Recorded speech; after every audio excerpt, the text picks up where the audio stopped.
பெரிய குற்றம் செய்த குற்றவாளி ஒருவன் அரசர் முன்பு கொண்டு வந்து நிறுத்தப்பட்டான். அரசர் அவனுடைய தலையை எடுப்பதற்காக வாளை ஓங்கினார்.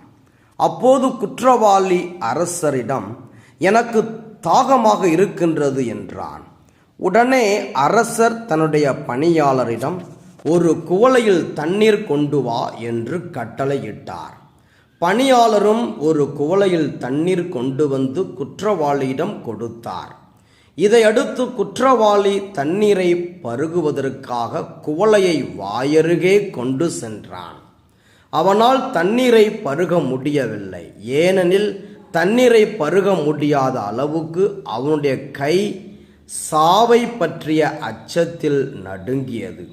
அதை பார்த்த அரசர், இந்த தண்ணீரை பருகும் வரையில் நான் உன்னை எதுவும் செய்ய மாட்டேன் என்றார். இவ்வார்த்தைகளை கேட்டதும் குற்றவாளி தன்னுடைய கையில் இருந்த குவளையை கீழே போட்டான்.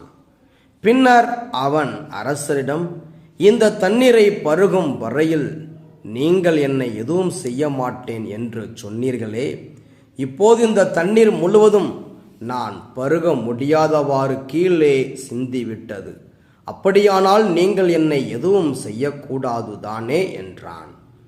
குற்றவாளியின் சாதுரியத்தை கண்டு வியந்த அரசர் தான் கொடுத்த வாக்கிற்கிணங்க அவனை எதுவும் செய்யாமல் விட்டுவிட்டார். ஒரு சாதாரண அரசரே தான் கொடுத்த வாக்கை நிறைவேற்றும் போது அனைத்து உலகின் அரசராம் ஆண்டவர் எந்த அளவுக்கு வாக்கு பிறழாதவராக இருப்பார். ஆம், இன்று நாம் பாட கேட்கிற திருப்பாடல், பதிலுரை பாடல், அனைத்து உலகின் அரசராம் கடவுளை புகழ்ந்து பாடுங்கள் என்ற அழைப்பினை தருகின்றது. அரச மாண்பு பாடல் வகையை சார்ந்த திருப்பாடல் 47 கடவுளை புகழ்ந்து பாட வேண்டும் என்ற மேலான அழைப்பினை தருகின்றது. கடவுளை நாம் ஏன் புகழ்ந்து பாட வேண்டும் என்பதற்கான காரணங்கள் இத்திருப்பாடலில் சொல்லப்படுகின்றது.